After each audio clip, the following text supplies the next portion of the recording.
ಅಮ್ಮ ನನ್ನ ಖರ್ಚಿಗೆ ದುಡ್ಡಿಲ್ಲ, ಒಂದು 10,000 ರೂಪಾಯಿ ಕೊಡಮ್ಮ. 1,000 ರೂಪಾಯಿನ ಖರ್ಚಿಗ? ಏನು ಏನು ದುಡ್ಡಿನ ಬೆಲೆನೇ ಗೊತ್ತಿಲ್ವಲ್ಲೋ. ಎಲ್ಲಾದ್ರೂ ಕೆಲ್ಸಕ್ಕೆ ಸೇರೋ ಅಂದ್ರೆ ಅಲ್ಲಿ ಇಲ್ಲಿ ಸುತ್ತಾಡಿ ಬರ್ತಾನೆ. ಈಗ 10,000 ರೂಪಾಯಿ ಕೇಳ್ತಾ ಇದ್ದಾನೆ. ನನಗೆ ಕಾಲೇಜ್ ಫೀಸ್ಗೆ 3,000 ರೂಪಾಯಿ ಕೊಡಮ್ಮ. ನನ್ನ ಹತ್ರ ಎಲ್ಲೈತೆ ದುಡ್ಡು? ನಮ್ಮ ದುಡ್ಡು ಬ್ಯಾಂಕ್ನಾಗ ಐತೆ. ಈಗ ಬೇಕಲ್ಲಮ್ಮ ನಮಗೆ ದುಡ್ಡು. ಏನು ಮಾಡೋದು? ಏನ್ ಮಾಡೋದು ಅಂದ್ರೆ ನಾವಿಲ್ಲಿ ಬಂದಿರೋದು ಯಾಕೆ? ನಿಮ್ ದೊಡ್ಡಪ್ಪನ ಹತ್ರ ಕೇಳ್ರಿ. ನಮ್ಮಪ್ಪ ಇದ್ದಿದ್ರೆ ನಮ್ಮನ್ನು ನೋಡ್ಕೊಂತಿದ್ರು ದೊಡ್ಡಪ್ಪ. ಈಗ ನೀವೇ ನಮ್ಮಪ್ಪ, ನಮ್ಮ ಖರ್ಚಿಗೆ ದುಡ್ಡಿಲ್ಲ ಹಂಗೆ ಹಿಂಗೆ ಅಂತ ಒಂದಿಟ್ಟು ನಾಟಕ ಮಾಡ್ರಿ. ಗೊತ್ತಾಯ್ತಾ? ಈಗಲೂ ಅವಳು ಬರ್ತಾರೆ ನಿಮ್ಮ ದೊಡ್ಡಪ್ಪ ದೊಡ್ಡಮ್ಮ. ನಿಮ್ಮ ದೊಡ್ಡಮ್ಮಗೆ ಒಂದಿಟ್ಟು ಅನುಮಾನ ಬಂದಿರೋ ಥರ ಐತೆ. ಹೌದಾ? ಏನು ಅನ್ಮನಮ್ಮ? ಅವತ್ತು ನಾನು ನಿಮ್ಮ ಅಜ್ಜಿ ಹತ್ರ ಮಾತಾಡ್ಬೇಕಾರೆ ಆ ಭಾನು ಬಂದ್ಲಲ್ಲ, ಅವಳು ಕೇಳಿಸ್ಕೊಂಡ್ಲು ಏನೋ ನಿಮ್ಮ ಅಜ್ಜಿ ಹತ್ರ ಮಾತಾಡೋದ್ನೆಲ್ಲನ ಹೇಳಿರ್ಬೇಕೇನೋ. ಅದಕ್ಕೆ ಒಂಥರ ಅನುಮಾನದಿಂದ ನೋಡ್ತಿದ್ಲು ನಿಮ್ಮ ದೊಡ್ಡಮ್ಮ. ನಿಮ್ಮ ದೊಡ್ಡಪ್ಪ ಏನು ನಂಬಿದ್ದಾರೆ, ನೀವು ಅದೇ ನಂಬಿಕೆನೆ ಉಳಿಸ್ಕೊಂಡು ಹೋಗ್ಬೇಕು. ನಿಮ್ಮ ದೊಡ್ಡಪ್ಪನ ಪ್ರೀತಿಯಿಂದ ಮಾತಾಡಿಸ್ಬೇಕು. ನಿಮ್ಮ ದೊಡ್ಡಪ್ಪಗೆ ನೀವು ತಮ್ಮನ ಮಕ್ಕಳು ಅಂತ ಗೊತ್ತಾಗಬೇಕು, ಕಷ್ಟಪಡ್ತಾ ಇದ್ದಾರೆ ಅಂತನ. ಅವಾಗ ದುಡ್ಡು ಕೊಡ್ತಾರೆ. ಹೌದಾ? ಸರಿ ಸರಿ ಆಯಿತು. ಒಂದು ಸ್ವಲ್ಪ ಅಮ್ಮ ಯಾವುದಕ್ಕೂ ಹುಷಾರಾಗಿರಬೇಕು.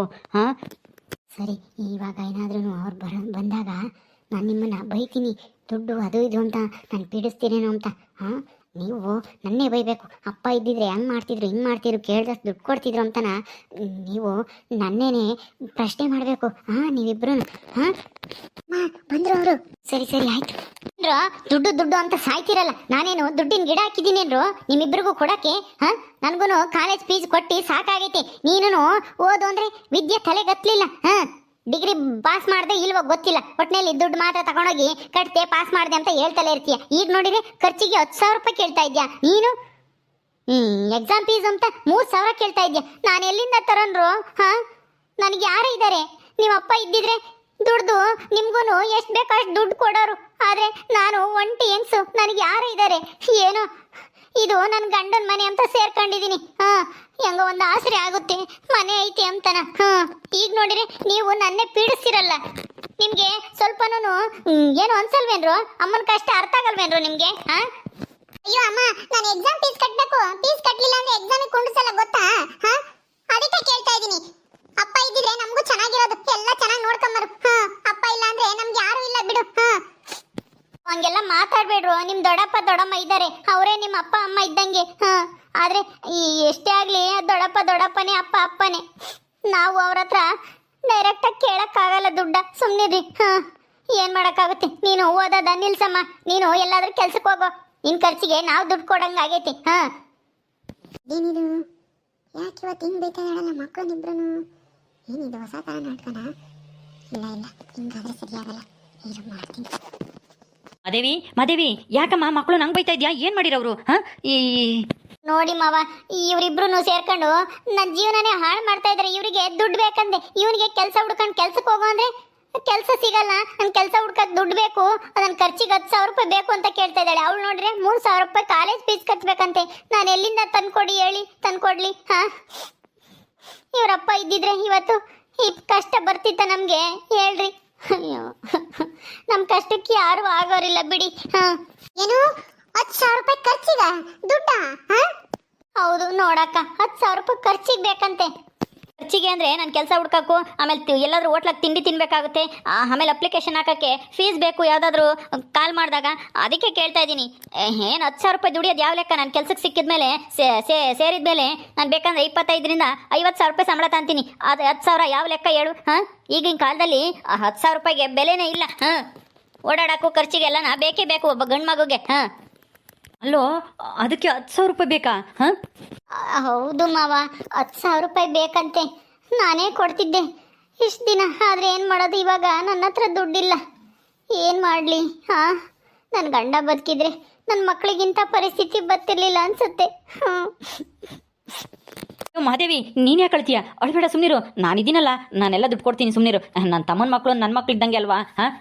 ನನಗೆ ಇವರು ಮಕ್ಕಳಿದ್ದಂಗೆ, ನಾನೆಲ್ಲನ ಕೊಡ್ತೀನಿ. ಸರಿ, ನಿನಗೆ ಎಷ್ಟು ಬೇಕಮ್ಮ? ನನಗೆ 3,000 ದೊಡ್ಡಪ್ಪ. ನನಗೆ ನನಗೇನಾದರೂ ಖರ್ಚಿಗೆ ಅಂತ ದುಡ್ಡಿಲ್ಲ. 2,000 ಎಕ್ಸ್ಟ್ರಾ ಬೇಕಿತ್ತು, 5,000 ಬೇಕಿತ್ತು.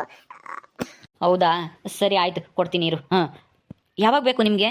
ಅಯ್ಯೋ ಮಾವ, ಅಷ್ಟೆಲ್ಲ ದುಡ್ಡು ಕೊಡಬೇಡಿ, ಅವ್ರು ಕೇಳಿದಷ್ಟು ಕೊಡಬೇಡಿ, ಸುಮ್ಮನೆ ಇರಿ. ಹೋದ್ರೆ ಹೋಗ್ಲಿ, ಇನ್ನೇನು ಮಾಡೋಕ್ಕಾಗುತ್ತೆ, ಅವ್ರ ಹಣೆ ಬರ ಇದ್ದಂಗೆ ಆಗುತ್ತೆ. ನೀವು ಕಷ್ಟಪಟ್ಟು ದುಡ್ಡಿರೋ ದುಡ್ಡ ನನ್ನ ಮಕ್ಕಳಿಗೆ ಯಾಕೆ ಖರ್ಚು ಮಾಡ್ತೀರಾ? ಬೇಡ ಬಿಡಿ, ಪಾಪ ಲಸ್ಮಕ್ಕ ಇನ್ನು ಬೇಜಾರು ಮಾಡ್ಕೊಂಬತ್ತೆ.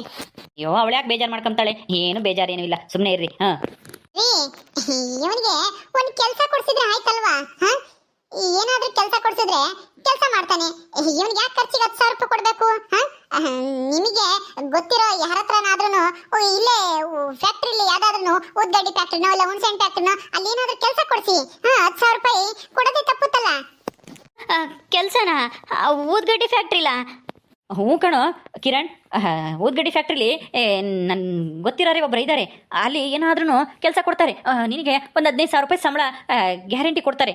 ನಾನೆಲ್ಲ ಕೊಡಿಸ್ತೀನಿ, ನೀನು ಅಲ್ಲಿಗೆ ಕೆಲಸಕ್ಕೆ ಹೋಗು. ನನಗೆ ಗೊತ್ತೇ ಆಗಲಿಲ್ಲ ನೋಡು. ಹೌದೌದು ರೀ, ಅನುಗೆ ಕಾಲೇಜ್ ಫೀಸು ನಾನೇ ಕರ್ಕೊಂಡೋಗಿ ಕಟ್ಟು ಬರ್ತೀನಿ. ಯಾವ್ದಮ್ಮ ಕಾಲೇಜ್ ನಿಂದು? ಅಯ್ಯೋ, ಈ ಲಸ್ಮಕ್ಕ ಯಾಕೆ ಹಿಂಗೆ ಕೇಳ್ತೈತೆ ಅಂದರೆ ಈ ಲಸ್ಮಕ್ಕೋಗೆ ನಮ್ಮ ಮೇಲೆ ಅನುಮಾನ ಬಂದಿರಂಗೈತೆ. ಕೆಲಸ ಕೊಡಿಸ್ತೀನಿ ಅಂತ ಹೇಳ್ತಾ ಇದ್ದಾಳೆ. ಅಂತ ಕೆಲಸನ? ಹೇಳಮ್ಮ ಅನು, ಯಾವ ಕಾಲೇಜ್ ನಿಂದು? ಅದು ದೊಡ್ಡಪ್ಪ, ಅದು ಯಾಕೆ ಏನೋ ಹಿಂಗ್ ತಡವಸ್ತಾ ಇದೆಯಾ? ಯಾವ ಕಾಲೇಜ್ ಹೇಳು, ನಾನೇ ಬರ್ತೀನಿ ನಿನ್ ಜೊತೆ. ಇಬ್ರು ಹೋಗ್ಬಿಟ್ಟು ನಿಮ್ಮ ಲೆಕ್ಚರರ್ನು ಎಲ್ಲಾನು ಮಾತಾಡ್ಸ್ಕೊಂಡು ಬಂದಂಗ ಆಗುತ್ತೆ. ನೀನ್ ಹೆಂಗ್ ಓದ್ತಾ ಇದೆಯಾ ಏನು ಎತ್ತ ಅಂತನ ಕೇಳ್ಕೊಂಬರ್ತೀನಿ. ಯಾವ ಕಾಲೇಜ್ ಸೇರಿದ್ಯಾ ಹೇಳು? ಅದು ದೊಡ್ಡಮ್ಮ ಗೌರ್ಮೆಂಟ್ ಕಾಲೇಜು. ಗೌರ್ಮೆಂಟ್ ಕಾಲೇಜಾ? ಗೌರ್ಮೆಂಟ್ ಕಾಲೇಜ್ ಆದ್ರೆ ಅಷ್ಟೊಂದೆಲ್ಲ ಫೀಸ್ ತಗೊಂಬಲ್ವಲ್ಲ. ಅದು ಹೆಣ್ಮಕ್ಳಿಗಂತೂ ಫೀಸೇ ತಾವಲ್ಲ ಅಂತ ಹೇಳ್ತಾರೆ. ಅಂತಂದ್ರೆ ನೀನ್ 3,000 ರೂಪಾಯಿ ಫೀಸ್ ಅಂತ ಹೇಳ್ತಾ ಇದ್ಯಾ? ಓಡಾಡಕ್ಕೆ ಹೆಂಗುನು ಫ್ರೀ ಮಾಡಿದ್ದಾರೆ ಕಾಲೇಜ್ ಹುಡುಗರಿಗೂ ಹೆಣ್ಮಕ್ಳಿಗೆ ಎಲ್ಲರಿಗೂ. ಅಂತದಾಗಿ ನಿನ್ ಖರ್ಚಿಗೆ 2,000 ರೂಪಾಯಿ ಏನಕ್ಕೆ ಬೇಕು? ಅಯ್ಯೋ, ಅದು ಏನೋ ಎಕ್ಸಾಮ್ ಅಂತೆ ಕಣಕ್ಕ ಲಸ್ಮಕ್ಕ, ಎಕ್ಸಾಮ್ ಬರೆಯಕ್ಕಂತೆ. ಬಿಡು, ಯಾಕೋ ನಿನಗೆ ಮಾವನವರು ದುಡ್ಡು ಕೊಡೋದು ಇಷ್ಟ ಇಲ್ಲ ಅನ್ಸುತ್ತೆ ನನ್ನ ಮಕ್ಕಳಿಗೆ. ಅದಕ್ಕೆ ಹಿಂಗೆಲ್ಲ ಮಾತಾಡ್ತಾ ಇದೆಯಾ, ಹಿಂಗೆಲ್ಲ ಪ್ರಶ್ನೆ ಮಾಡ್ತಾ ಇದೆಯಾ? ಅದಕ್ಕಲ್ವೇ ಹೇಮಾದೇವಿ, ನಿನ್ ಮಕ್ಕಳು ನನ್ನ ಮಕ್ಕಳು ಇದ್ದಂಗೆನೆ. ಅವ್ರಿಗೆ ದುಡ್ಡು ಕೊಡೋದ್ರಲ್ಲಿ ನನಗೇನು ತೊಂದರೆ ಏನಿಲ್ಲ. ಆದ್ರೆ ಅದು ನಿಜವಾಗ್ಲೂ ಫೀಸ್ ಅಷ್ಟೈತಾ ಇಲ್ವಾ ಅಂತ ನೋಡ್ಕೊಂಡು ಕೊಡ್ಬೇಕು. ಇವ್ರಿಗೂ ಅಷ್ಟೇ ಕೆಲಸ ಕೊಡಿಸ್ತಾರೆ ಬಿಡು, ನಮ್ಮ ಮನೆಯವರೇನೆ. ಅದಕ್ಕೆ ಅವನು ಖರ್ಚಿಗೆ ಯಾಕೆ, ಅವನ ಖರ್ಚಿಗೆ ಅವನೇ ದುಡ್ಕಂತಾನೆ. ಅಲ್ಲ, ನನ್ನ ಮಗ ಊದ್ಗಡ್ಡಿ ಫ್ಯಾಕ್ಟ್ರಿ ಹುಣಸೆಹಣ್ಣು ಫ್ಯಾಕ್ಟ್ರಿಲಿ ಕೆಲಸ ಮಾಡ್ಬೇಕಾ? ಅವನು ಡಿಗ್ರಿ ಓದವನೇ. ಅವನಿಗೆ ಒಂದು ಯಾವ್ದಾನ ಸೂಪರ್ವೈಸರ್ ಪೋಸ್ಟ್ ಇರೋಂಥ ಕೆಲಸ ಆಗಬೇಕು. ಅಂಥದ್ದಿಂಥ ಕೆಲಸಕ್ಕೆಲ್ಲ ಹೋಗಲ್ಲ, ಕೂಲಿ ಕೆಲಸಕ್ಕೆಲ್ಲನ. ಯಾಕಮ್ಮ ಮಾದೇವಿ ಹಂಗಂತೀಯ? ಎಷ್ಟೋ ಜನ ಡಿಗ್ರಿ ಓದಿರೋರು 10,000 ರೂಪಾಯಿಗೆ 12,000 ರೂಪಾಯಿಗೆ ಕೆಲಸ ಮಾಡ್ತಾ ಇದ್ದಾರೆ. ಬೇರೆ ಕೆಲಸ ಹುಡುಕಮ್ಮವ್ರಿಗೂ ಅಲ್ಲಿ ಕೆಲಸಕ್ಕೆ ಹೋಗ್ಲಿ ಬಿಡು. ಸುಮ್ಮನೆ ಹಿಂಗೇನೆ ಕಾಲ ಕಳೀತಾ ಇದ್ರೆ ಅವ್ನು ಯಾವಾಗ ಕೆಲ್ಸಕ್ಕೆ ಹೋಗೋದು? ಅವ್ನ ಸಂಬಳ ಯಾವಾಗ ತಿನ್ನಿಗೆ ತಂದು ಕೊಡೋದು? ಅವ್ನ ಕಾಲ ಮೇಲೆ ಅವ್ನು ಯಾವಾಗ ನಿಲ್ಲೋದು ಹೇಳು? ಹೆಂಗೋ ನನ್ನ ಹೆಂಡತಿ ಒಳ್ಳೆ ಟೈಮ್ಗೆ ಒಳ್ಳೆ ಐಡಿಯಾನೇ ಕೊಟ್ಟವಳೆ. ಹಂಗೆ ಮಾಡೋಣ, ಸುಮ್ಮನಿರು. ಅನು, ನಾಳೆ ಕಾಲೇಜ್ಗೆ ನಿಮ್ಮ ದೊಡ್ಡಮ್ಮನ ಕರ್ಕೊಂಡು ಹೋಗಮ್ಮ. ಅವಳೆ ಫೀಸ್ ಕಟ್ಟಿ ನಿನ್ಗೆ ಎಷ್ಟು ಬೇಕಷ್ಟು ಏನೇನು ಬೇಕು ಅದನ್ನೆಲ್ಲ ಕೊಡಿಸ್ತಾಳೆ. ಅಯ್ಯೋ ದೊಡ್ಡಪ್ಪ, ಏನು ಬರೋದೇನು ಬೇಡ, ನಾನೇ ಕಟ್ತೀನಿ, ಪರವಾಗಿಲ್ಲ. ದೊಡ್ಡಮ್ಮಗೆ ಯಾಕೆ ಅದ್ರ ತೊಂದರೆ, ನಾನೇ ಕಟ್ತೀನಿ.